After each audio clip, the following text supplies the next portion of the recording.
I was on the phone before, like I jumped in here, and I was like, I need to fucking hit a bowl. So I hit a bowl.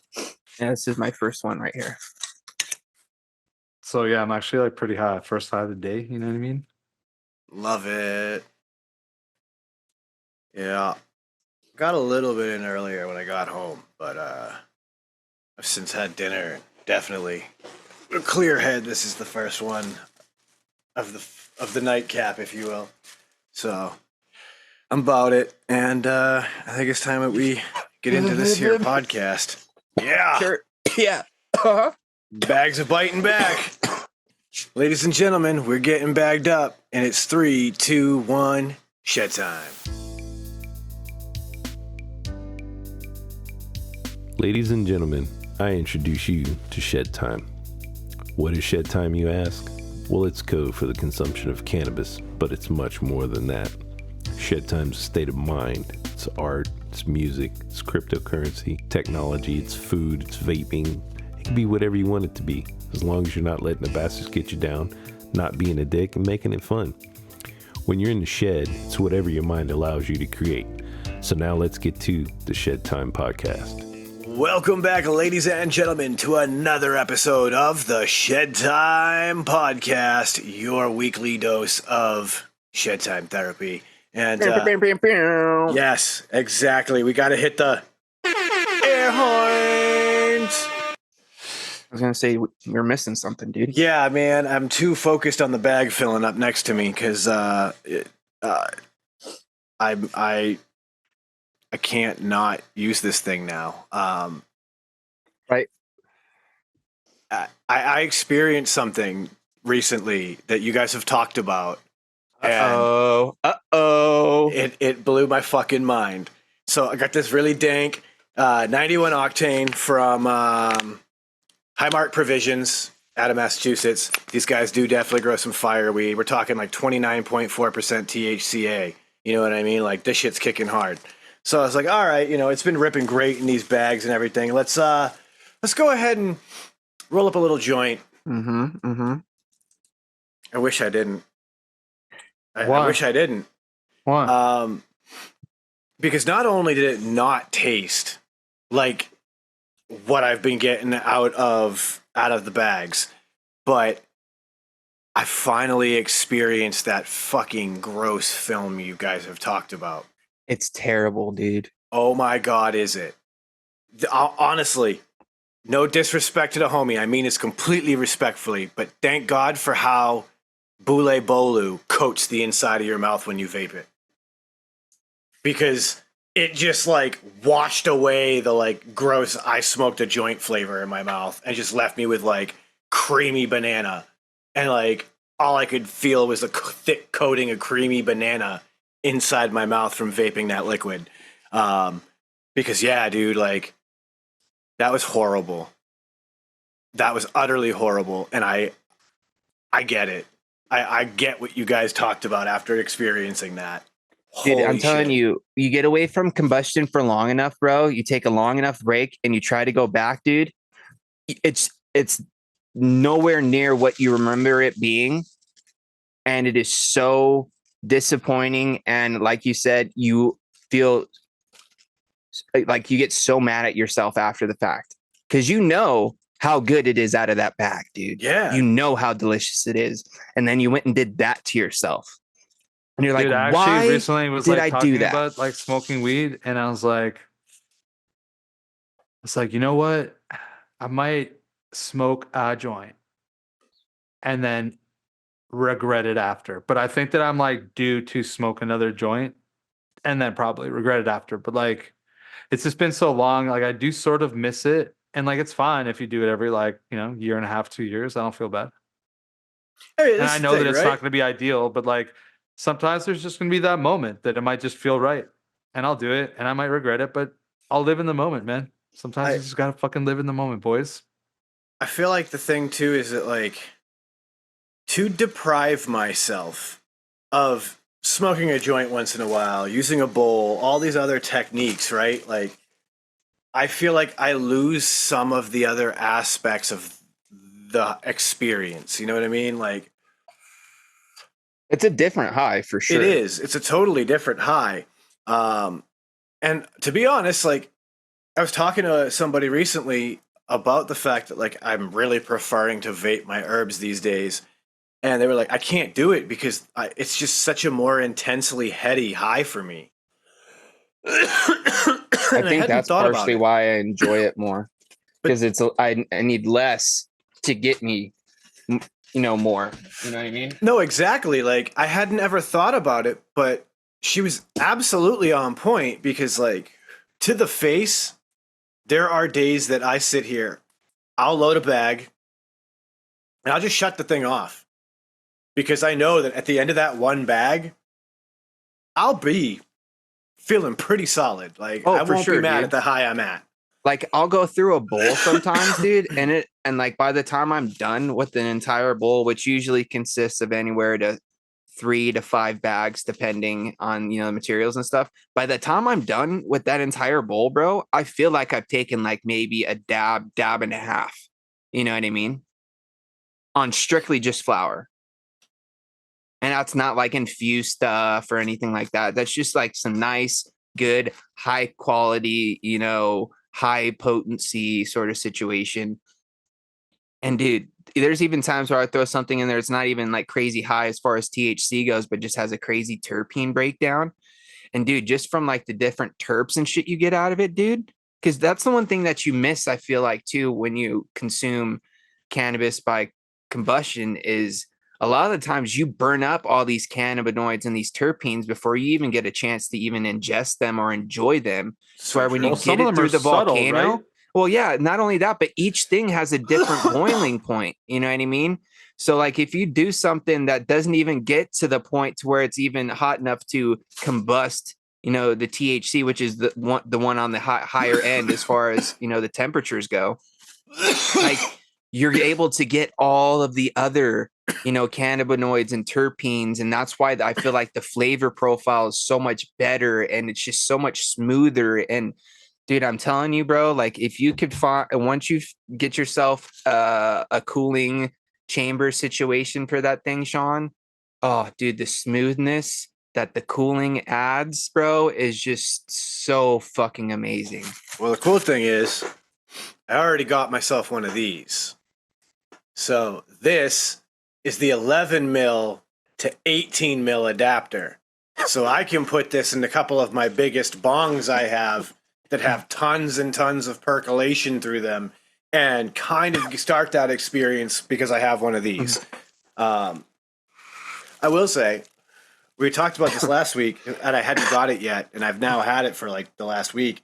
This new bowl has been a severe game changer for this thing.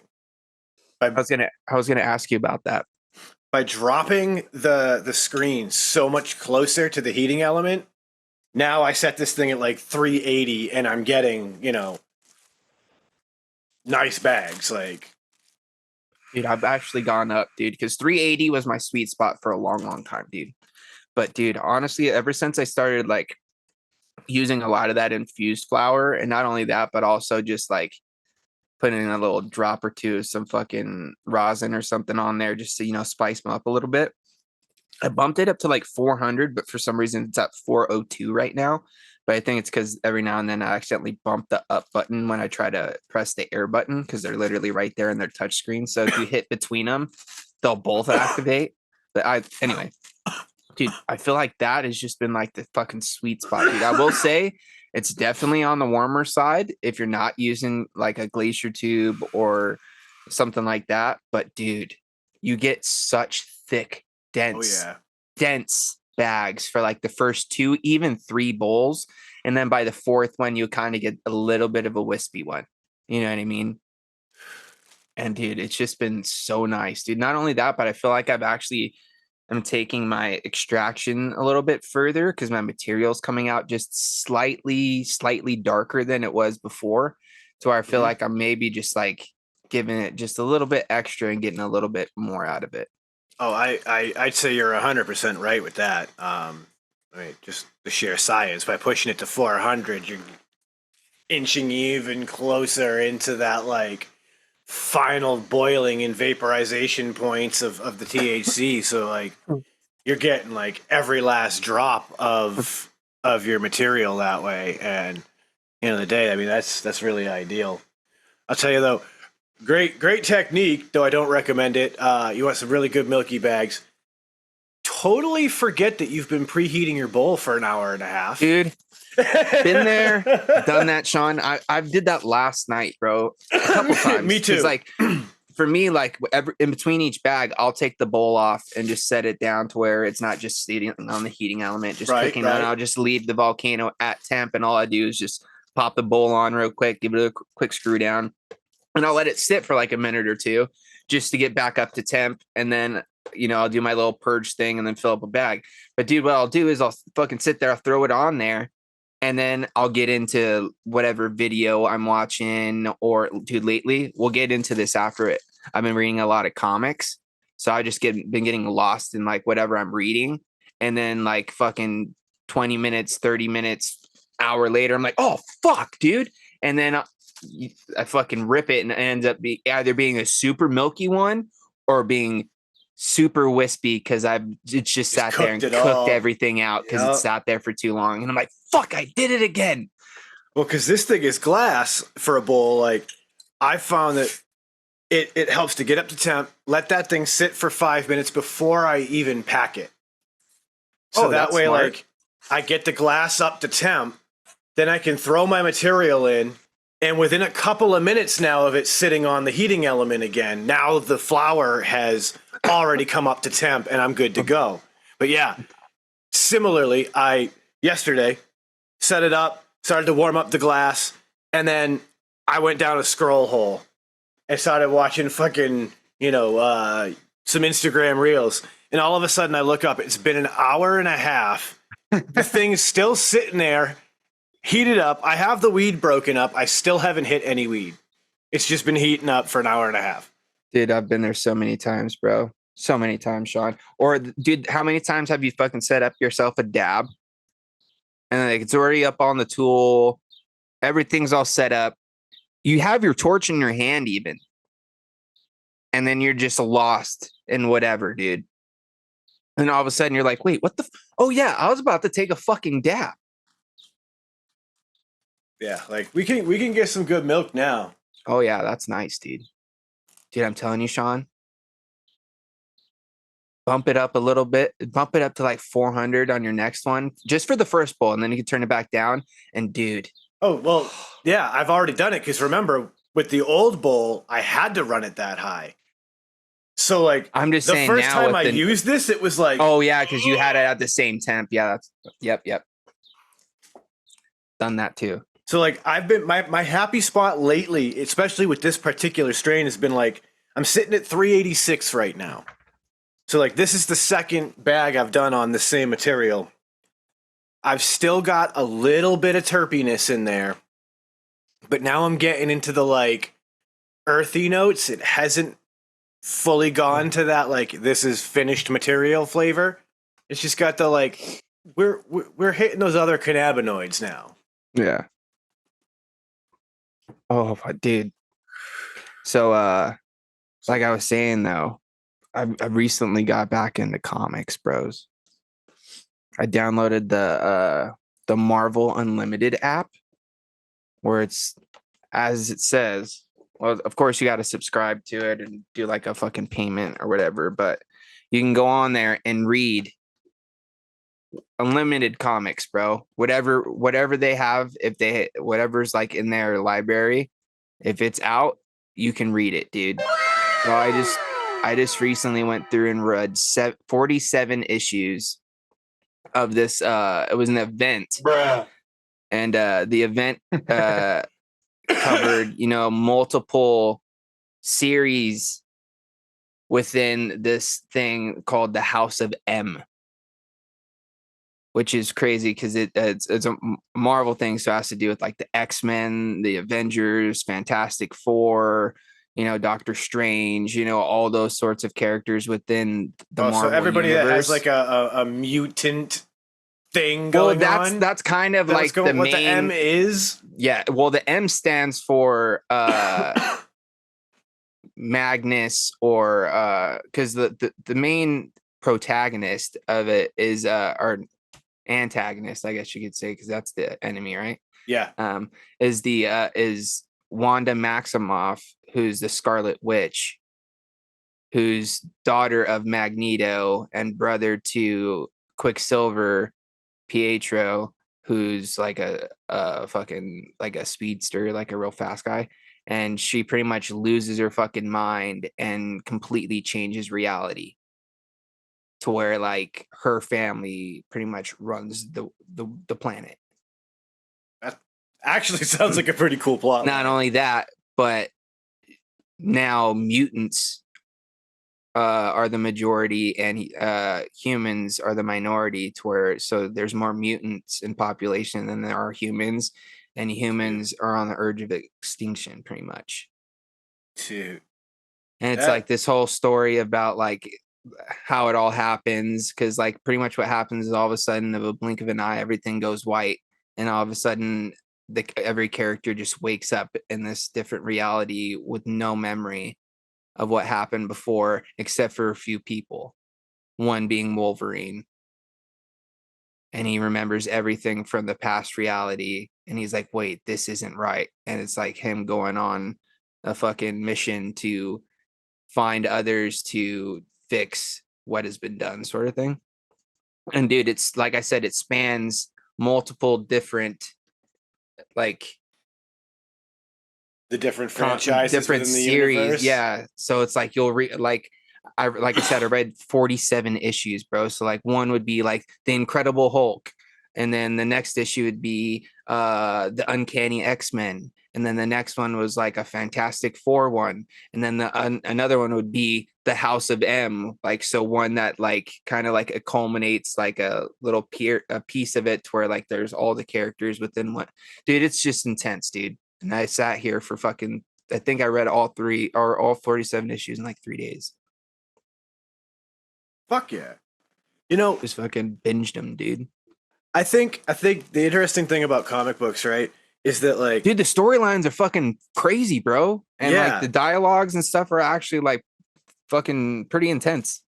but not only that, but at the end of the day, like, it's still a form of fucking literature, and like, Yeah. people give it a bad rap. Like, dude, if your kids Dude, are reading comics not and they only- don't want to read regular books, who fucking cares? At least they're reading. The best part about it too, Sean, is not only do you get these crazy, So like, reading. you know, in-depth, you know, emotional fucking dramatic storylines, but you get this fucking crazy artwork to look at in between reading. Yeah. And like through the app, like it's got this cool feature to where it's like, instead of, you know, you just looking at the entire page and like trying to read each individual little bubble, it zooms in and goes panel by panel. So Oh, like it sick. makes it to where you're like seeing things as they happen compared to seeing everything all at once, and then like, you know, kind of getting like spoilers for what might happen. You know what I mean? It's just like, and that's been really cool because it's like I've just been sitting there just seeing like each tile one at a time, or each panel one at a time. See that? That's a cool way to experience comic books in the modern age. And I could do it on my phone know? and on the computer. So like when I'm at work, I'm reading them on my phone, like on my break. And then like when I'm at home, I just pull them up on my computer, and I've just been sitting here reading fucking issues, dude. I now have to look for a new event series to read, because that one was fucking cool. I'm trying to find because there has to be one that happens after this, because something crazy happens at the end of the House of M that just changes things all over again. You know what I mean? So it's just like, fuck, I need to read this. Where's this at? Yeah, I need now to find it. Sets you up for the next whatever series of comics. I love it. I think it might be like the Fall of X might be the next one. I have to look. But dude, it's been cool, man. It's given me something to do other than scroll mindlessly on Instagram or YouTube and watching bullshit. I'm actually, you know, reading something interesting. And like the whole thing that sparked this, bro, X-Men 97 on Disney Plus, bro. I watched it. The storyline they were going off of was awesome. I was like, dude, I've always wanted to like read the House of M series and like see how that all went down. So one day I just fucking got on my phone, found the app, and I was like, done. Did you Downloaded have to pay it. for it? Well, like I got a 7-day free trial to try it out first. And then Okay. after that, it's like $10 a month and I can read whatever I want. Okay. I mean, when you think about like the depth of what they have in their entire catalog of comic books over their entire history, dude, like you have Dude, the access. multiverse is real, bro. Because there's so Yeah. many different like versions of like storyline. So like there's so many different versions of the X-Men, for instance, or the Avengers, or just fucking one character. Like there's different versions of, Iron Man. There's different Yeah. versions of Spider-Man. You know Yep. what I mean? Like so So I like there's know all these different storylines I can kind of like get into. I don't know if Marvel did them, but I know like there was a series DC did where like everything was backwards. So like Batman was a bad guy through the whole comic series. Oh yeah. Like there's So like storylines where Captain America is actually a secret agent of Hydra. You know what I mean? yeah, So he's so like like on the other side. You know what I mean? There's other like storylines like that too, where other people are, villains instead of heroes, or heroes instead of villains. And not only that, now you also get access that way to like stuff that dude, otherwise there's Star Wars comics on there, dude. Right. See, like stuff that you otherwise wouldn't even know was available in a comic. Like, I dude, I know never knew about the series, The Exiles, and it's like this team of fucking like mutants that are from all over different space and time that go around and go and save different Earth's realities from things that have happened. that's It's so called The cool. Exiles, and there's a bunch of other ones too that I was like, oh, what? That's cool. Comics are wild to think about too, because like what at one point you go from comic to graphic novel. Same thing, just longer format, i.e. Walking Dead.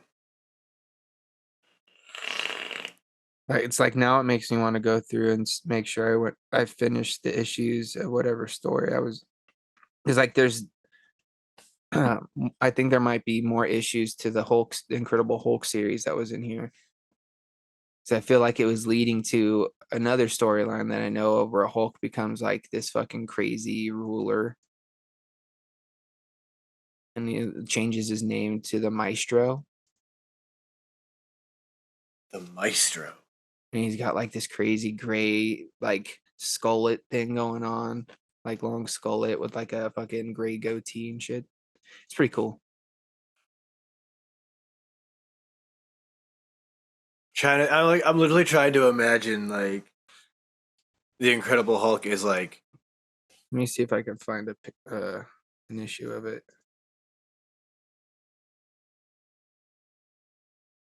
Just do that and see what pops up. Um,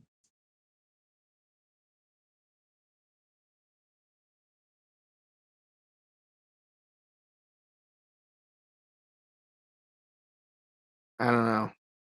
There's so many different fucking versions of just the Hulk. I'm trying to scroll through oh, just I found issues, it. and I found it. I I just just I type in the just googled the Maestro. Maestro Oh yeah, that probably would have been a better thing. to just so I could see some pictures and oh shit. It looks like Hulk is a deity with like a straight up Zeus beard. Yeah, Holy yeah. shit. Looks intense, right?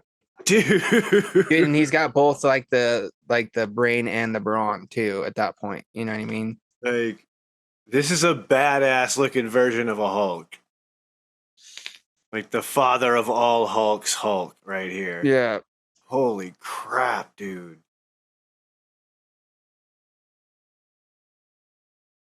That's Dude, there's a lot of like kind of like weird storylines too of like certain characters getting together that probably shouldn't be, or like just like weird off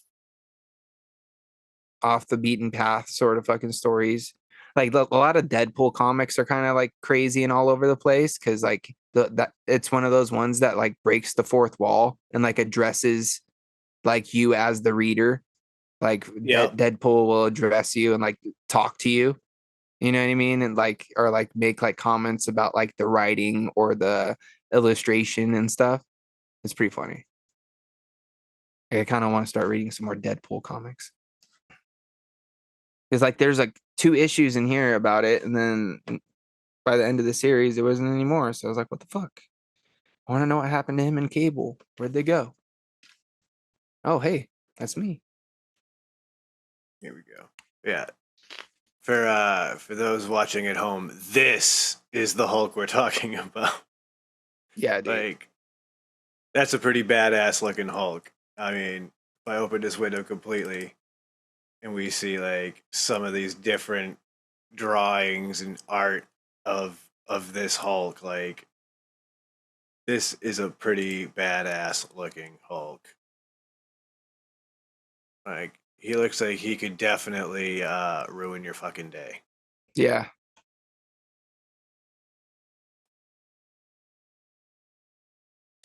Shit, now I might have to go read some of those, dude. Dude, right? Like, like that's a fun rabbit hole to go down for sure. Like once you're in it, like there's so far that you can go. Oh, dude. Well, especially like just on something like that, it's probably pretty established as a comic book for a long time. It's not probably. It's like the Hulk is definitely. So I'm sure that the world of the Hulk has been told a lot of different ways already.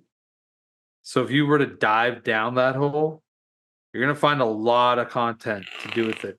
I think that like that's what we'll see in the future too. Like if you think about like people that consume like comic books and stuff like that when they're younger, like let's say in the 50s and 60s, even in the 70s and 80s for that matter, there was like no documentation of like people's takes and like as things went along, right? But like now you'll have all that information kind of compiling. And there might be stuff compiling on some of those older comics, but it's not like that has been shared for the last 60 years. And 20 years from now, you're going to think about like so many different things that have basically been documented for half a fucking century that will be available to you just by the fucking internet. Yeah. I don't know. Sometimes that's when I think like the internet's so fucked because we've really only been like compiling and like adding to the internet for the last like 40 years, and like that's like not even true. It's probably like 30-ish years. So what the fuck is the internet going to look like even in 20, dude? Because we're only getting more and more involved in all that shit. So like, oh man, I don't know. Well, It's gonna be fucking crazy. I'm That's all glad I you know. you brought that up though, because like one of the things that I kind of have gotten into lately is there's a lot of people on YouTube making videos about the abandoned internet and that sort of thing, like pieces of Abandoned the internet. yeah, so like pieces of the internet that are still fully functioning or mostly functioning from like the early 90s. So it's kind of wild because a lot of websites are just completely gone for good. And we might be lucky enough that they got archived by the Wayback Machine, but in a lot of cases, they are literally just gone for good. And yet, there are still some random ass websites out there that, you know, maybe the last time that they were ever updated was 1995. Like, and they're still there on the But like, internet. but like, how do you access it though? You just gotta know what the URL is to get to it. Yeah, you just type in the address. Like you Yeah. could go to askjeeves.com, and if You like know? Ask Jeeves is still there, but nobody's done any support on it, Oh then yeah, I'm sure there's still sites that probably people just abandoned for sure. But that's the craziest thing is that like as I definitely know, to have a website, you have to pay a web hosting service to host all of these things. And so some of these websites have been paid for and continue to remain on the internet on Could they not like servers. pre-exist that, like where they had to like maybe build their own infrastructure for some of those things? Is that possible? I'm saying that as like a It's complete entirely fucking idiot. I don't possible, know. but then at the same rate, okay, that means that there is a individual who has been paying his electric bill to run a server that is hosting everything for an internet website that he hasn't touched since 1995. That seems absurd. You know what I mean? And yet, some of these websites still exist out there. And there are people who are obsessed with this shit and will hunt these websites down and then share their explorations of them with people in these YouTube videos. And it's fascinating, honestly.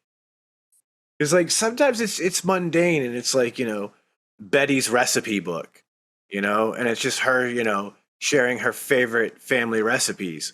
And other times it could be just like some wild and crazy shit, like some person's wild conspiracy theory page about the JFK assassination.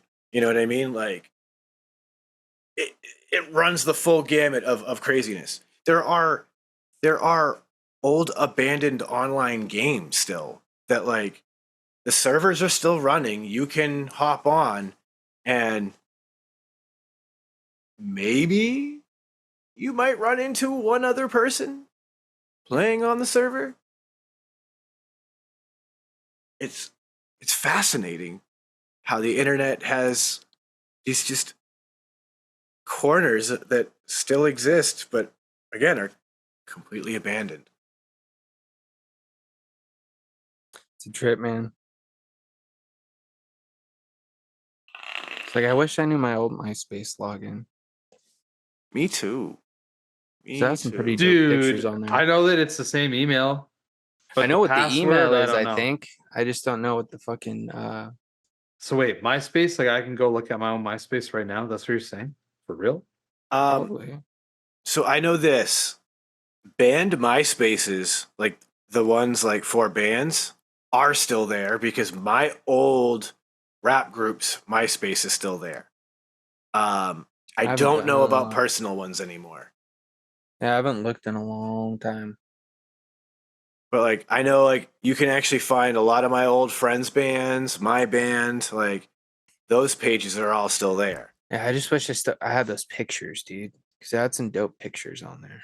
Yeah, dude. The MySpace era was that era where like we fucked with like Photoshop hard and did some It wasn't really even cool that. shit. It's just like I just took some pretty cool photos, like when I was in high school, like some like Oh, black like and your white actual photography. photos, yeah. Yeah, and I don't have any copies of them anywhere. So it's like, fuck, dude. I wish I had those, dude, because they were pretty cool. There's good mementos too. Yeah. I know what you A mean lot by of good that. memories, though. That's for sure.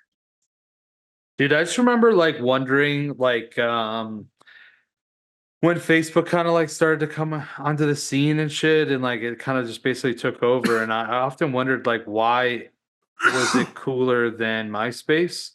Because MySpace I could create an entire vibe, where Facebook was just like this fucking black, like super white screen fucking shit that like was just a life sharing app ultimately. And I guess like MySpace could be used for that same thing.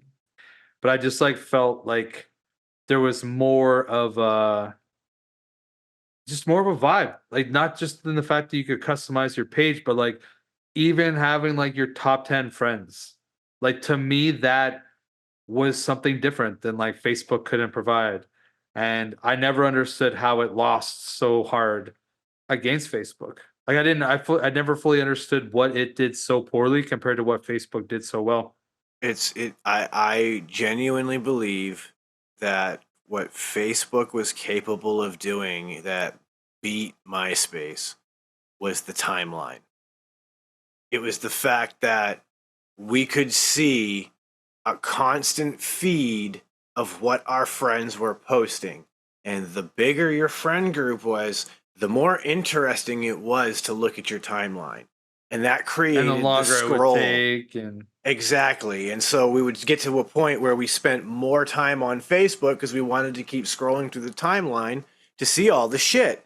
And then, of course, now you start adding the bands you like and the movies and all that other crap as that got integrated. And it created more content for us to scroll, which kept us on Facebook longer and longer. And what happened? Eventually, we forgot how to even log into MySpace. And it was like, well, fuck it. I haven't been on MySpace in fucking 8 months. All I do is hang out with my friends on Facebook now. And that was like kind of the end of it. I feel like I actually like begrudgingly joined Facebook. Like I wasn't like, oh, finally I can get in Facebook. I'm gonna get in Facebook. Because like originally I couldn't.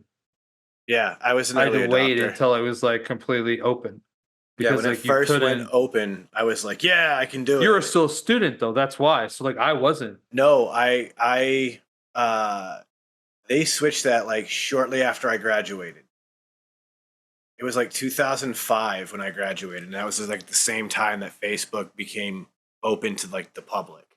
Because Okay. And so from that point, that's when you got it. yeah, because the girl I was dating at the time went to college, and so she had the access to it immediately Already. because she was going Yeah. to college. And then like shortly thereafter is when they changed it. And so I was like, well, my girlfriend's on it. I'm going to jump into it. And so I jumped into it pretty early on, when it was pretty plain. And at the time, I was right there with you. I was like, I didn't understand the interest. And it was as more and more of my friends got on Facebook and more bands and art and things that I liked started showing up, that like I started liking more things and having more friends. And now that timeline actually became something kind of cool to look at. And I genuinely speak from, my own experience when I say that I really think that is how Facebook won social media, because that, look at us now. Like, I was just talking about it with the Instagram Reels, just in a scroll hole, one video after the next, after the next, after the next, for an hour and a half, forgetting that I was preheating my fucking air riser to rip some bags. Like they created a social media framework of how Fucking to chokehold on our minds. how to make money off of us. They were like, first we The get them algorithm. addicted, then we feed them more to keep them addicted, and then I get all the advertising dollars for all the ads we push to them. Dude, it's like I just opened up Facebook right now just because we were talking about it. Not only that, but I saw that my sister made a new post and I want to see my nephew. Oh, by the way, Shedheads, Funkle Frames here. My nephew was born the other day. It's going to be way past that day when you guys hear this, but super stoked. I'm really riding the high of it, to be honest. Yeah, she just posted something on there. But dude, I was scrolling at first, and it took me I couldn't find it just by scrolling on my feed at first, because I was just getting nothing but advertisements, bro, for shit that I don't even fucking. I'm never on Facebook, so like I don't even know where any of this shit's coming from. But dude, there's like 10 advertisements before I even found the post. It's because all your information is shared between all the apps and all the fucking data harvesting platforms, and so, Dude, just makes me want to like delete everything. dude, this is the thing, right? This is how fucking scary this shit has gotten. I am a person who buys groceries and things at the local Walmart. It's close to me, and I definitely can get all the same groceries for much cheaper than I would at a regular grocery store, so I do it. Anyway, I'm also a person who occasionally buys things from Walmart.com because they act just like Amazon does and allow third-party sellers to sell on their platform. So this, to me, is like the lesser of two evils. I don't want to give Jeff Bezos my money. I'll give the lesser evil Walmart my money. Yep, that's my brain. Anyway, because I've spent money with them on the internet, they have my email and they have my debit card. So because of that, when I've made purchases in my local Walmart, days later, I'll get the email prompt asking me to review items that I have made a purchase of in store. Really? It'll be like, hey, you want to review that bottle of Hidden Valley Ranch dressing you bought last week? Like, no, fuck you. It's very creepy that like you can connect all of these dots. Dude, well, okay, you can get tracked for fucking doing anything though, bro. Like it's 100%. crazy because like you can literally talk. So this will happen with like any meta product for sure. I'm sure it'll happen with other stuff, but like I can remember countless times talking about something specific, opening up Instagram, boom, that's the fucking sponsored ad. Yeah. Like what we are just talking about. I'm sure that shit happens on Facebook. Oh yeah. Like fuck, dude, that might even just happen like when you search the internet. I have no idea, but like there's so much connection and like nothing is ever just by chance. I honestly don't feel that anything's No, by chance. I 100%, feel you're like right. everything is like intentional. Like there's like intentional target marketing and like they listen for keywords and like I keep on saying like shoelaces, shoelaces, shoelaces, and the next thing I know, I'm gonna get some fucking ad that has to do with fucking shoelaces. And I'm like, all right, well, clearly, me saying shoelaces was too much. Now they've got it. They know that I've said shoelaces. It's Yeah. I You can't search wait for you something to one get these time. shoelace ads, bro. gonna happen. Like I These looked shoelace up, ads are gonna hit you hard, son. it's like for me, I looked up Apple Watch bands one time, and dude, I have not stopped. I haven't stopped getting fucking advertisements for watch band. Not only that, but dude, remember? Well, I don't know if you guys know this, but I was like on a glasses kick, and I bought like a bunch of sunglasses and shit. Mm-hmm, mm-hmm. Yeah, And yeah, dude, I remember. so many different sunglasses brands are in my feed now when I'm scrolling through Instagram and shit, dude. And then I bought this fucking my little stash box or whatever. And dude, I get nothing but fucking ads for that shit now. It's like, fuck, dude, I can't get Yeah. away from this shit. Yeah. I mean, like, That's why I'm I gonna hate say, those apps. Full disclosure, I hate those fucking apps. I'm gonna say, I'm not mad at some of the purchases I've made thanks to these targeted ads. For example, I'm not mad at it. Yeah, It's the just, like, fuck, glasses you don't that have I to wear just now, continue I to still send live. me.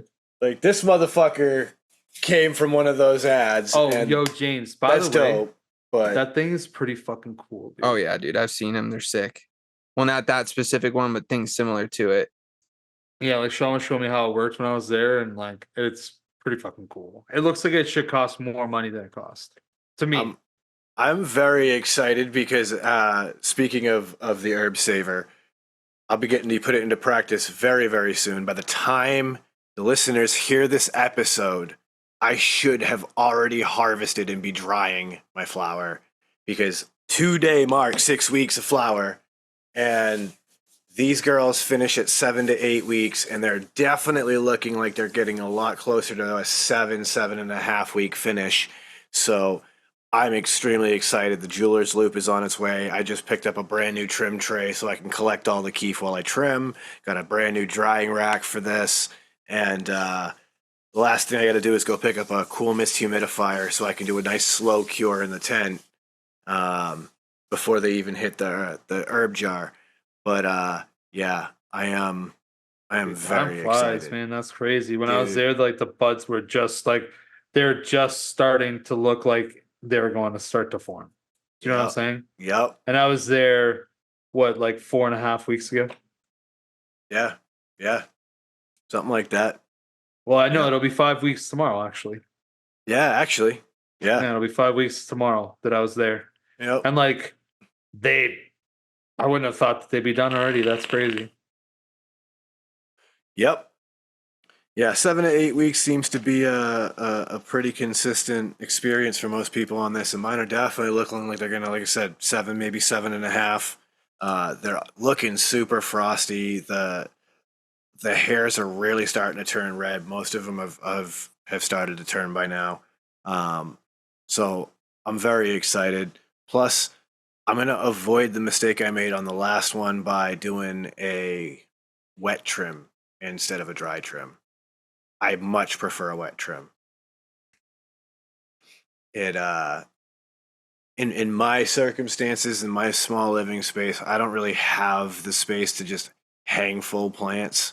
So like it just makes more sense to chop buds, give them a good trim up right there, right when they're fresh, and then get them in a dry rack and just start to slow dry them. So that's what we're gonna give a go this time, and I think I've learned enough now that we're gonna make a nice slow dry into the cure, get a beautiful, beautiful flower. They've been flushing already for about a week and a half. Um, so they should be super smooth, super clean smoke. I'm so excited. I'm curious to hear how your wet trim uh experience goes as far as like the curing process and stuff. Because I've always definitely been a guy that I'd much rather hang it on the stalk until you can go up there and snap the branch. Because then you know it's perfect time to fucking chop them off, trim them up, and jar it up. See, I don't have the space to give proper air circulation to do that. So, in order to avoid mold, that's why I'm going to go with the wet trim. You have enough space in the tent? If I try to hang all of them and then still get enough air circulation to dry them and control the humidity levels, I'm going to have too many microclimates. So, not only that, but I don't like the dry trim. It's too messy. Like, that was the thing I really came to like when I was helping my buddy do wet trims on his grows, is that I found it to be far less messy. Like, it's a little stickier because you definitely got, like, you know, the freshest of the fresh trichomes as you trim, but it was definitely a lot easier to, like, get in there and get that, like, that tight trim on that sugar leaf that's, like, right in between two tight buds. Like, yeah, I was into it. So, but then it's nice because I can have, I've got these beautiful drying racks coming that'll hang, so I can spread out all the buds evenly within the drying racks, and I'll take up far less space, be able to control the climate in there much more efficiently, so I don't have a microclimate. And then, yeah, we should be able to pull a nice slow dry down, and then get into that, like, that perfect zone, that nice 62% zone, and then into the jar they'll go.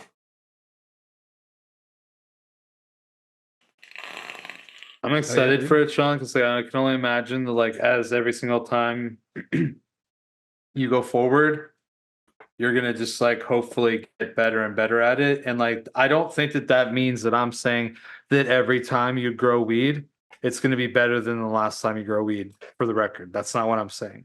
But what I'm Sometimes saying that is, like, happens. yeah, you'll learn maybe why it's not. And so that ultimately is making you a better grower to, like, slowly 100%. start to move forward, you know? Oh, Sometimes you 100%. get that regression in order to get that progression. Well, and the So, thing like, too is that, that like, might what happened to you.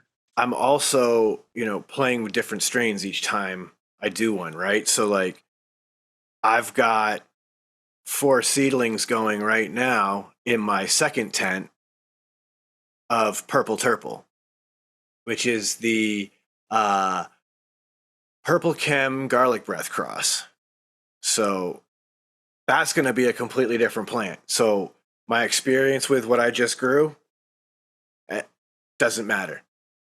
Whole different strain, which means I have to just see what this strain does for me. But I know that there was a miscalculation, I guess is how I'll put it. I didn't consider the additional growth I was gonna get through the first week of flower, and so I could have switched these to flower a lot earlier, and I would have kept them, I think, a little bit more uniformly short. And I think that would have been a big help for me. But yeah, I got notes now, so like that's the fun part, right? Like you take your notes, like, all right, that worked. I want to try it this way next time.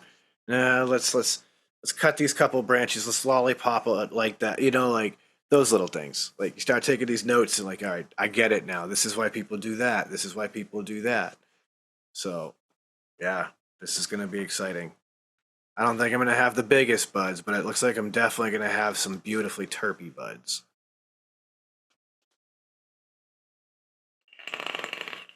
And the stink. Oh, dude, you know what I just did, Sean? What you just did. Guess what's on top of my volcano right now? Oh. That's probably fucking cooked. Oh shit, you just did it. Oh no. Got too deep in our conversation about comic books and everything and just Dude, fucking lost it. spaced it. I still got another round at least in this material. This isn't even worth trying to do a glacier bag, so swap an O-ring out and we'll just go straight up. That's such a bummer, dude. You know what? That's all right. I was just finishing up some old flour that I have that's like kind of on the drier side already. So it's all right. sometimes it be that way. Plus side is I got a grinder full already. So worst case scenario, dump it and load a freshie. Speaking of grinders, I had this grinder for over a year before I realized that like it has its own little stash container in the bottom. Oh, nice. Blew my I goddamn had this mind. for a year before I realized.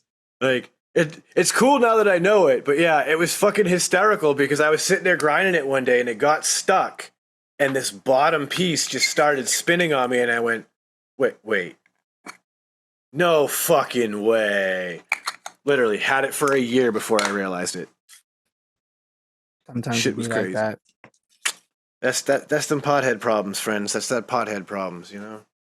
Your minds just get so caught up in like I gotta grind this up so I can roll this up, or I can pack this up, or do whatever you're doing, and yeah, you just totally forget. It's just like, oh my god. He was like, I always noticed that it was hollow under there, but I just figured it was like, yeah, they bought this cheap ass plastic grinder. You know, it is what it is. It was a cool gift, you know. Thank you. And nope, it's a stash. Which also clutch because you could just grind your weed out and then dump it in there. Which, fuck yeah, now you got a little place. If you got your Dynavap on the road with you, you dump it right out in there, pack up your Dynavap real quick, seal it back up, and you're on your way. I've never been a fan of plastic grinders, dude. You know what's funny? Dude, have you ever seen those? Sorry, Sean, just real quick. Yeah, Have hit you ever it. seen the ones like sometimes like weed shops will give to you, and they're like this plastic like little cup, and it's like you could store your weed in it, and then you just fucking grind it, and it like grinds it. And you just like take the bud out, and you can like grind whatever you're gonna have, and it kind of like goes into this bottom little tray, and then you can put the bud in on top, and then you have like this like little tray on the bottom. They're like probably like this tall. They're like the size of probably like half the size of a 60 ml bottle. Ones There was I'm thinking of are the like worst fucking they're like grinder I've pill ever seen. bottles. Yeah, And it's that's like pretty much what he's you- describing. You undo the cap, you pull out the thing, and then it's the grinder thing on the bottom of the thing, and then at the bottom of that, put your weed in there. But then in the center, it's like a. That's probably what you're talking about. Yeah, it's similar, Yep. but I think they're the ones I've seen have like as a separate bottom piece so you can unscrew off to get at the weed that's broken up through this little grate. Yeah, the ones I'm not thinking of that. Like yours is like even worse than the one I'm describing. Yeah. Yeah. Funny thing is like I have never really been a fan of plastic grinders either. But what I found was that this particular one, and again, this was one of those free grinders that a dispensary would give that gives you. You know, this was my local dispensary I like to shop at. What I liked about it was look at the teeth on this thing. This gives me like this nice grind that's not too fine, and it works out so well for the vaporizers that like I tend to use this grinder a lot now because like my metal grinder, Dude, believe it or not, the one I use every day isn't even like the one I spent good money on. It's just one I picked up at the dispensary in Vegas. This is Oh, like shit, yeah. like some fucking brand or something that they carried. But dude, this is just like this is what I go to, a little 4-chamber, you know what I mean? this is literally another free giveaway grinder from the people at Cure Leaf Grassroots.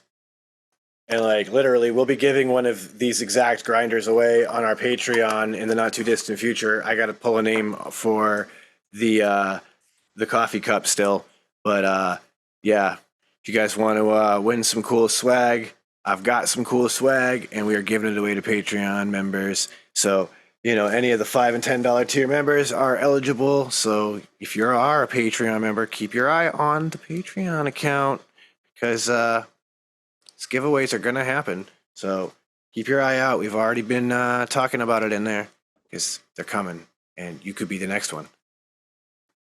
But yeah, man, dude. This is a great grinder. I love this thing. And it's awesome if I want like a finer grind. But when I want something a little bit more coarse, this thing actually does a great job.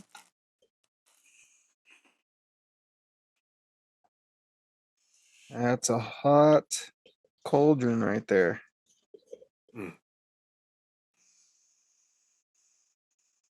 I have we to loading say in that there? like for the last week, I've been like back on Dynavap like 100%. And I missed it. It made me realize I missed it. It's definitely not as convenient as having just like a fucking Cardo, but I like it so much more than a Cardo. It's like not even close. The Like feeling, the flavors I get off it are like actually of the weed, and like it's smoother, but it feels more full. I really don't know how to describe it other than like that's the best way I could describe it. I think that's a great way to explain it. And I think the other thing that I always say is that the high is completely different. I prefer the flower high over the cart high. It lasts longer, I find. I find that like I'm not hitting it like the Cardo, dude, I would hit like sometimes like 15 times in a night from like fucking 10:30 or 11 o'clock until like 1 or whenever I go to bed. But like the Dynavap, I'll just hit like 3 bowls in that time and I'll be like, yeah, I'm fucking good to go. I'm actually super excited. I'm going to show somebody I'm going to share with someone their first Dynavap experience this weekend. Like they've never used one. So I'm pretty pumped. I'm going to like have one just like cleaned mint. So it's like brand new, like real good. I don't want to be that guy. It's like, yo, try it. And it's like kind of like not drawing that great because it's kind of got a bunch of fucking res inside or whatever. Yeah. Like I'm gonna make sure that it's like super clean and nice and hopefully don't fuck up an O-ring. And yeah, so they can try it. I'm looking forward to them trying it. Because they like combust all the time. I love that experience of showing somebody what a good dry herb vape is all about. Like, yeah, and like I know what I'm doing, so like I can make some nasty like rips. You know what I'm saying? So like I know I've got the Dynavap figured out. It's been sorted. Mm-hmm. Yep. So I'm like a good Sherpa with the Dynavap, I think now. You know what's crazy, Chris, is it's come first full circle now. Is when we started this, bro, is when you started your Dynavap journey. Yeah, pretty not that long after. It's probably like 3-4 months after. Yeah. So that means that I've been using a Dynavap for at least 4 years, right? At least. Yeah, bro. Mm-hmm. Yeah, bro. So that's fucked, man. That means that I've combusted 3 times in the last 4 years. Because I know that I've only smoked weed 3 times since I started using Dynavap. Which is crazy. Like I would never would have thought that in a million years. If someone had said that, I'd be like, yo, did I quit smoking weed? Like what kind of other drug did I find to help me? Like that's literally what I would have thought. Because I would never have thought like, because I didn't even know. Like I knew about a volcano a long time ago, but dude, I was like, I wasn't gonna be able to buy one, dude. They were like fucking $1,000, like when my friend got one. And like probably like 2004, 2005. Actually, I don't even know if it was that late. It might have been like 2002 or 2003. The early days of the original volcano. Oh man. Yeah, and like don't get me wrong, like I loved it back then. I would just get fucking absolutely ripped, and like I still get absolutely ripped from a volcano. But like, yeah, dude, so I much he probably would have has to tap struggled to out. pay. Oh yeah, for sure. Well, to be fair though, the last time that I tapped out, it was like a 5-foot bag. And we It were wasn't just like a drinking fucking mango nothing. margs after a long ass fucking day. Yeah, dude. Well, I'd had like a long ass like 48 or no, like 24 hours when that happened. Cause like I drove the whole day, then slept on Sean's couch, and then drove the whole day. Then we Yeah. went out for fucking dinner. And then we came back and we're like getting high on a 5-foot bag. Yep. 100%. That 5-foot fucking bag.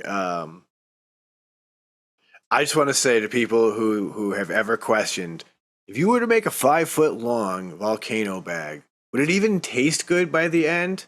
Oh yes, the fuck it will. Abso-fucking-lutely. Yeah, it really didn't seem any different.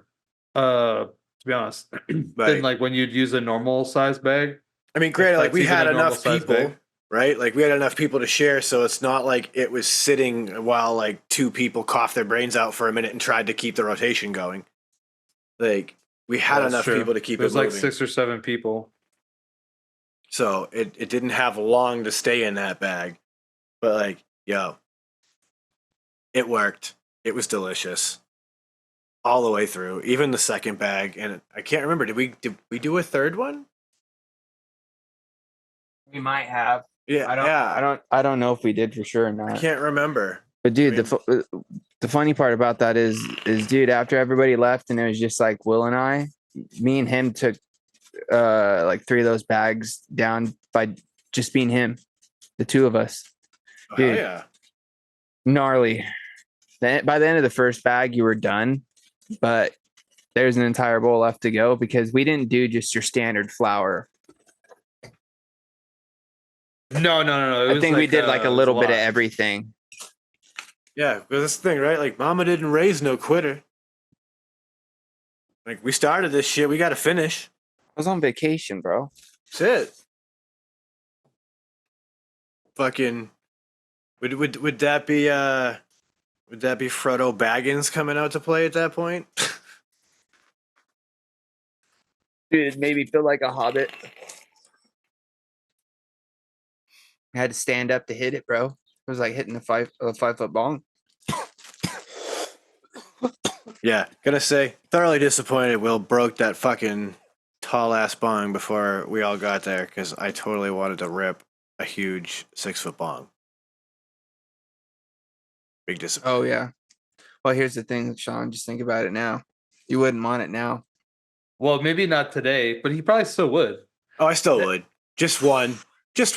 And like that's the thing. Like so, like here's what I will say. So in the time that I've used the Dynavap, it's not like my fucking social life has been off the charts, going out to bars, going to parties, do all these things. So like I haven't been like offered a ton of like, people smoking a joint and offering it to me, and I've been like, I'm good. I'm pretty sure that if I went somewhere next week and people were smoking a joint and they're like, they passed it to me, I'm probably not going to be like, I'm good. I'll probably still take some rips off the joint. I might regret it after, but like, it'd be no different than if I went somewhere and drank 6 beers. I'd probably regret that the next day too. So I think that it's just, I haven't had the opportunity, and my preferred way is definitely not to smoke because like I've only smoked 3 times. But if I was somewhere, I probably would smoke it. Like James, I know that you smoked something not that long ago and you said you regretted it to some degree. But in the moment, that when was you're in like Vegas, whatever, That was like almost 2 years ago, bro. was it really that long Yeah. ago? Why did I think that it was like not that long ago? Like it was like months. No, it's been almost like a year or 2. Okay. All right. Well then I guess my point doesn't hit the same. I even but, turned like- it down at Will's, bro. Like in the shop. They went to pass me the pipe when Sean and you and Lizzie got there. I was like, no, I'm good.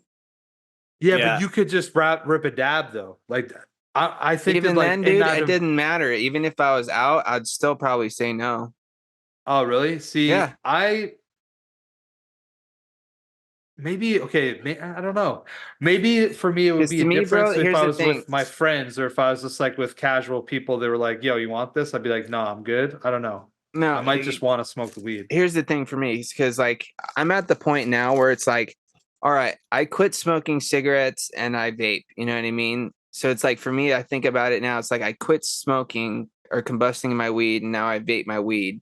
So it's like, if I didn't bring my vape with me and someone offered me a cigarette, would I be like, oh yeah, I'm gonna hit that? You know what I mean? So like that's how it is in my head now. You know what I mean? Because I know how much worse I feel when I do it compared to how I feel when I don't. That's just like, I don't want to go there. Why put myself in that position when I know there's so many better options out there that are not only, better as far as enjoyment, but probably better as far as health goes as well. It's such a good point. I hadn't You know ever what I thought mean? of it from that perspective, but it's a fucking brilliant point. It's like, why am I going to do that to myself when I've already taken the step to get away from it and found so much more enjoyment as well as just beneficial as far as how I feel? You know what I mean? Why am I going to do something that I'm going to feel shitty afterwards just to get something that I know I could do something else and get a very similar feeling, but I may just have to wait a little bit. You know what I mean? Or whatever it may be. You know what I mean? I don't know. That's just how my brain looks at it. I can't argue with the logic because the logic makes sense to me. Like when you totally compare it to like vaping versus cigarette smoking, like that's how I look. That's literally how I look at it now. I can't disagree with you one bit. It's like, like, why would I do that to myself? Especially like I've gone this long now without it. Why would I want to take all that time away? You know what I mean? Yeah. I mean, I get that 1 second. You know what I mean? I also get where Chris is coming from because, like, when I was in the cannabis industry, like, when I would explain to people that, like, I don't actually smoke flower that often anymore, I prefer to vape it. It almost, like, strangely enough, alienates you a little bit because people are like, what do you mean you don't smoke it? You vape it? Like, what kind of weirdo are you? You don't smoke the weed.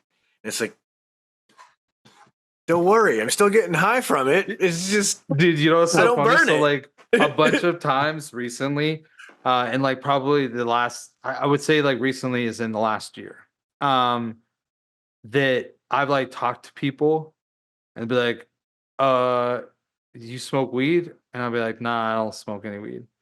And like instantly when you say that, right? Like people are like, well, then they don't use cannabis. Like that's fine.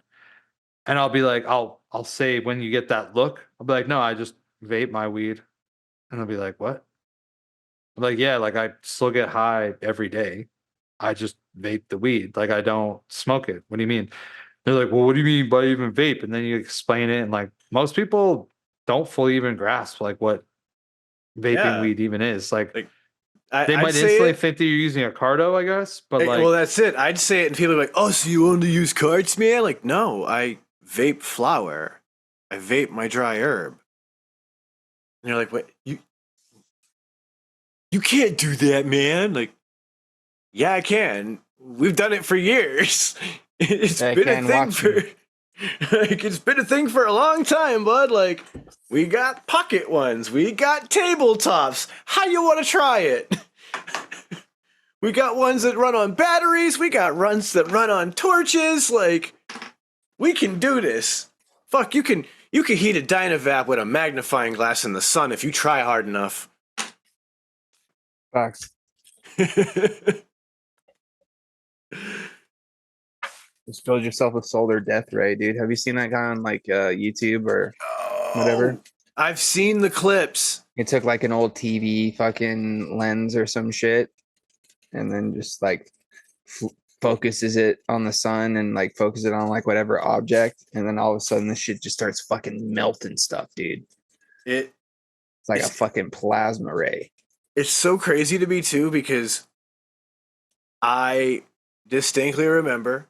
I love watching Mythbusters. Mythbusters tested the Archimedes death ray. Said myth busted. They couldn't replicate in the way that it was described. And this dude is like, oh yeah, hold my beer. I'm gonna take this old fucking piece of equipment and just bam, it works. You idiots couldn't do it because this was easy. Yeah, you just have to get the bend at the right fucking points, and all of a sudden, like he's like making shit like literally explode. Dude, I've with seen that it level of turn heat. like certain fucking rocks and shit into like fucking molten fucking stone, dude. Yeah, like it's very crazy what he's capable of with this simple apparatus that he's built. Yeah, it's pretty fucking cool.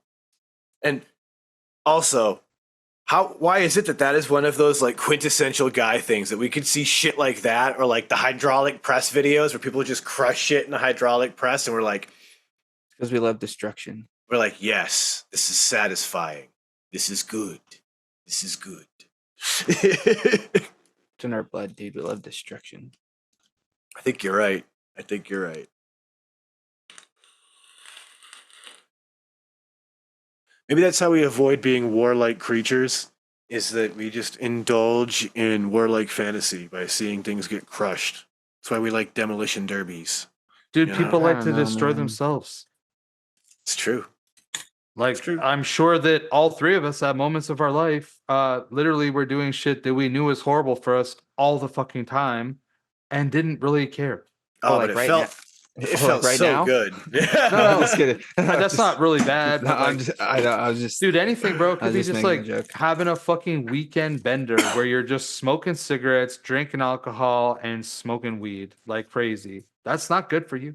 Dude, I've done so many terrible things for myself and got away with it.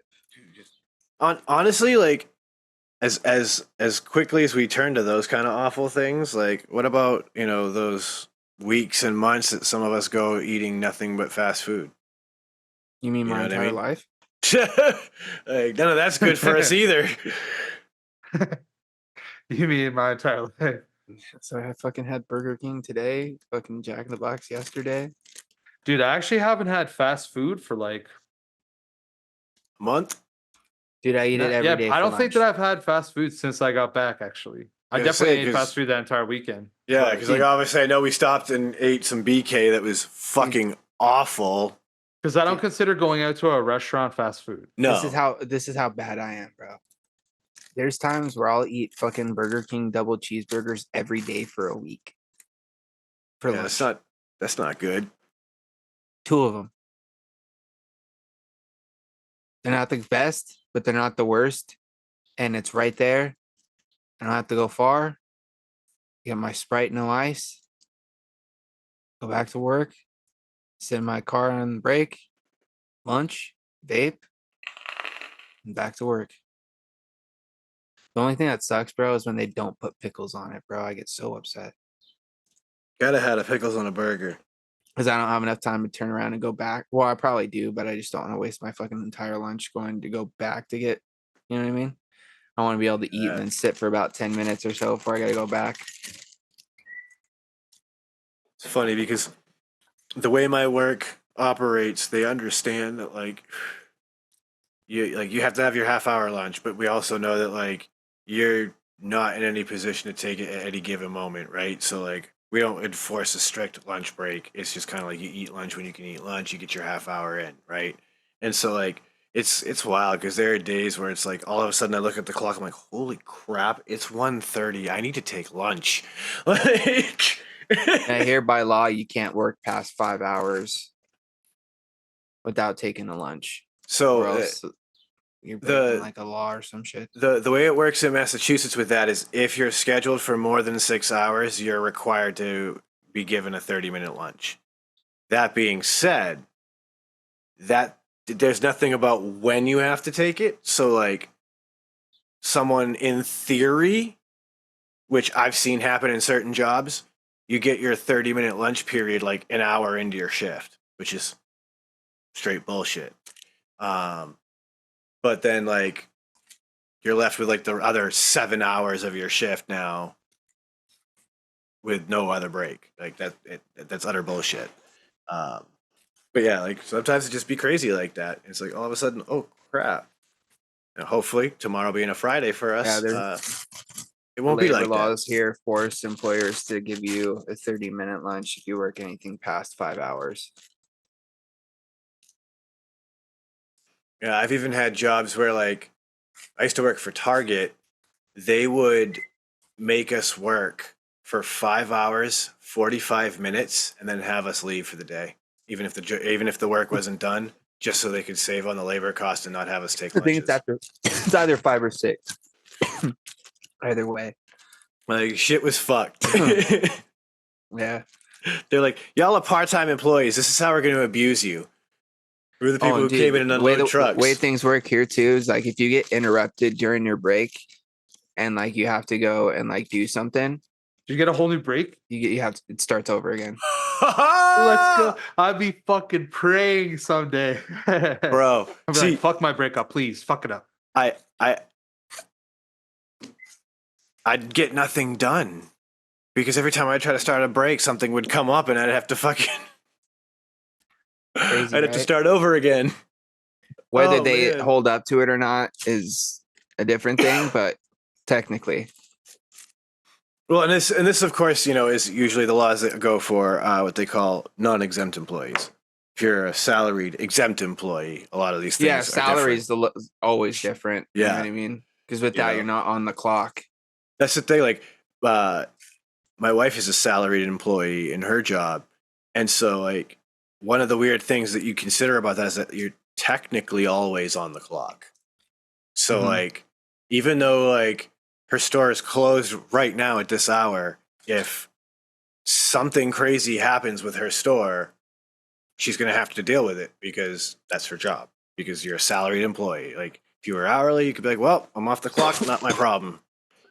But as a salaried employee, like, yeah, something goes crazy at your store right now, hours after it's been closed. Well, guess what? You still got to go deal with it. So like, those are the trade-offs. Sometimes I think to myself, like, salary's cool because it's like that guaranteed money. But then like, I've also seen those people who had salary jobs where it's like, yeah, guess what? I'm making less than all of my employees because I have to work 80 hours a week right now. Yeah, or it's like, yes, other people get the luxury of getting to go home early. Yeah, they don't get paid, but you have to fucking stay, which just fucking drains probably people's morale. Like, it's like there's a lot of negatives to being a salary employee. Yeah, like unless it's like there's stricter shit, like your shit is not open past this time. Like if you're just like check out at 5:00 because that's when the place closes and you're done, then maybe it might be worth it then, I guess. I don't even know. Like, I imagine like if you're one of those people, the ideal 9 to 5, right? And you can have a salary, that's great. But like when you get into certain fields, it depends on the job and the responsibilities. Yeah. And, like I watched a friend who was in a retail management position, and like I said, when we did the math with her, it was like she was making just minimum wage because of the weeks that she was doing close to 80 hours for like a month plus. And it was like, you're getting fucked now. like those weeks when you could only had to do your standard 40, 45, like, yeah, you were making good money. But those weeks that you've had to do 80 hours, you basically made minimum wage. And it's like, that stings a little. So there's pluses and minuses to all of it. If you're lucky and you work with a good company and you're in the right position, salary is going to be a cool thing. Lots of perks, lots of cool bennies to all that. But some cases, you got to do that math. Retail, salary sucks. Don't do it. Yeah, honestly, it's all just dependent on your lifestyle and like you said, like the position. Like you said, also comes down to the benefits, retirement. There's probably some sort of pension or something that comes along with that as well. There's probably a lot of perks that also would, incline some people to do salary, but also because it's steady money and you know exactly how much you're going to have at the end of each year. So it's just like, you know what I mean? You could really budget pretty well. Oh man, like again, if you are in a position like I would, if anyone were to ask me if what I thought about them going on a salary position, I would tell them to consider what the hourly requirement will be, which like I know in most companies I've talked to, it's like 45 hours. So 45 hours, obviously you do your math, you divide that up, you see what that yearly salary ends up becoming per hour. And then from there, decide, is that worth it to you to sell your time for that much money? And if it's not worth That it, is pretty crazy when you think about it, right? It's not so much you're getting paid to work at the job. It's like, no, we're buying your time to do the work. exactly. Like, you're selling your time because the time that you spend there. That is pretty crazy though when you do think about it in that aspect, dude. Because it's just like, think about how much your life you're just giving up just for fucking some money to exist. If you work a 40-hour horrible. week, like, yeah, if you work a 40-hour week and you sleep 8 hours a day, that's 1/3 of your life That's working, depressing. 1/3 Why of do I your have to go life, there? 1/3 of your life sleeping, and 1/3 of your life living the rest of your life, right? So when you think about the cost of your time, sometimes it's way more valuable to take a little less money to have a little more time for you, so that 1/3 becomes more like a quarter. You know what I'm saying? Because we don't want that. We want that 1/3 to become a half. So a little less money, have a better life, more time for friends, family, and good times. I think that's the best way to be. You know, I think we could all agree on that. And I think that is a beautiful, warm sentiment to wrap this episode up on. So, ladies and gentlemen, you know how we bring this to a close. Uncle Chris, take us home. I was close. I was expecting you to go a little bit longer. Yeah, thanks everybody for tuning in. Appreciate you guys. I'll just say go to shedtimepodcast.com. Check it out. I don't need to explain what's there. Just enjoy it. Check us out on Friday nights on Frames Nicola Vapor's YouTube channel for the Green Room. 8 o'clock Eastern Standard Time is when we're live. Yeah, that's right. I said live. It's live. So come by and check that out. And I don't know. Oh, I'll say congrats, Uncle James. I'm pretty sure you're already an uncle. But this is like Yeah. your sister's kid, Yeah, which yeah. I know My that baby you sister. guys have been probably really close for Yeah. most of your life. So that's a little more special. So congrats on that. I can't wait to see Ira grow a little bit bigger. And that, did you share like the saw dude? Was that before we were live, or that was during while we were live? No, that was before. Okay. I think that's amazing. I want to see more photos like that. But yeah, so I think that's everything for me. So everybody be safe, have a good week, live your best life, and now I'll throw it to Uncle James. Of course, shout outs to all the Shedheads for tuning in and hanging out with us. I greatly appreciate you guys for all your support. Make sure you guys are leaving those 5-star reviews as always.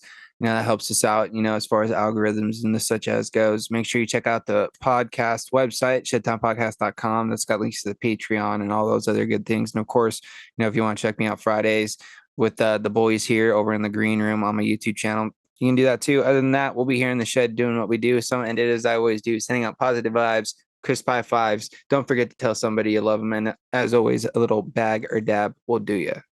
Oh, yeah. And one more time, big love for Uncle James, because you know what's going to happen, right? Like, all the Uncle Jameses, the Jimmies, the Uncle Jims, all of them, they're always the fucking cool uncle.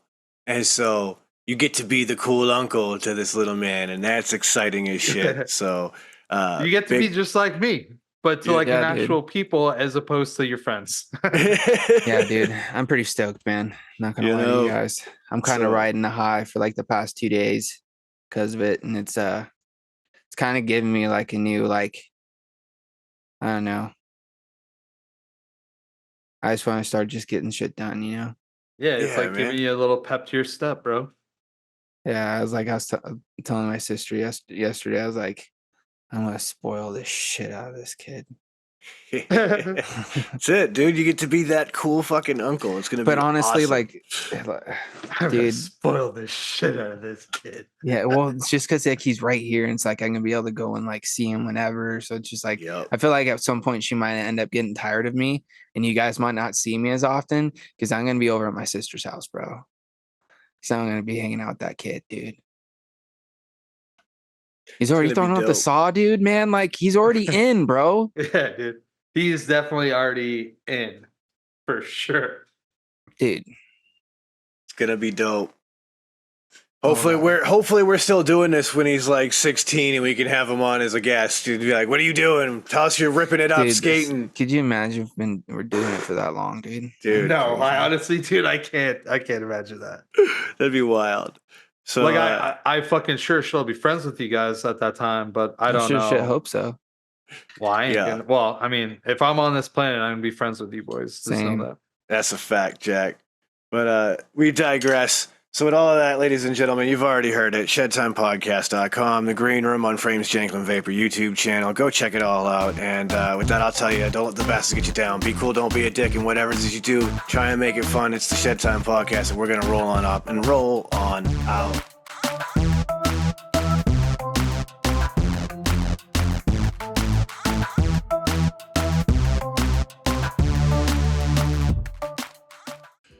Dynavap, Dynavap, Dynavap. Looking to cut the cord on your dry herb vape? Dynavap. Trying to get the best taste from your herb? Dynavap. Ready to take your sesh to the next level? Then meet Dynavap, the best way to vape your flower or concentrate. Concentrates? That's right, your flower or hash can be vaped using Dynavap. Check out Dynavap.com to learn more. That's Dynavap.com. Lose the ash? Dynavap.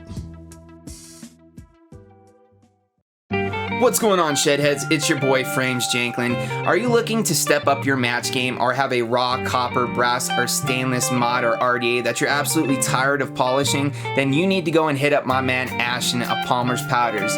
He does some absolutely amazing powder coating work. He offers many different colors and finishes at an absolutely killer price. This man is taking powder coating to a whole new level, and he can make your setup an absolute masterpiece. You can go follow him over on Instagram at Palmer's Powders, and you can go check out pricing on his website, palmerspowders.com. That's palmerspowders.com. And as always, let's just vape on, Shedheads. I want you to think of your favorite rebuildable right now. Yeah, okay, so you have a layer cake in your hand, and now you're about... Oh, sorry, yeah, that's not everyone's favorite. That's just mine. So think of your favorite rebuildable atomizer. Think about how good of a vape it produces for you. Now, take that and amplify it. And the way that you amplify that is you put in some Breezestone coils. Breezestone coils are handcrafted in Adelaide, Australia. They're made from some of the finest quality wire that you can get. I believe it's wire Buddha. You take those coils, you take them out of that phenomenal packaging that clearly shows how much care that Adam puts on the quality of his coils and the insurance that you get them in good shape. You put them in that favorite RDA, and guess what? You have coils that now sing better than Celine Dion. Go check out Breezestone coils. You can find them on localvape.com and also steelvalleyvapors.com. Solid. Peace out, dudes. Bruh.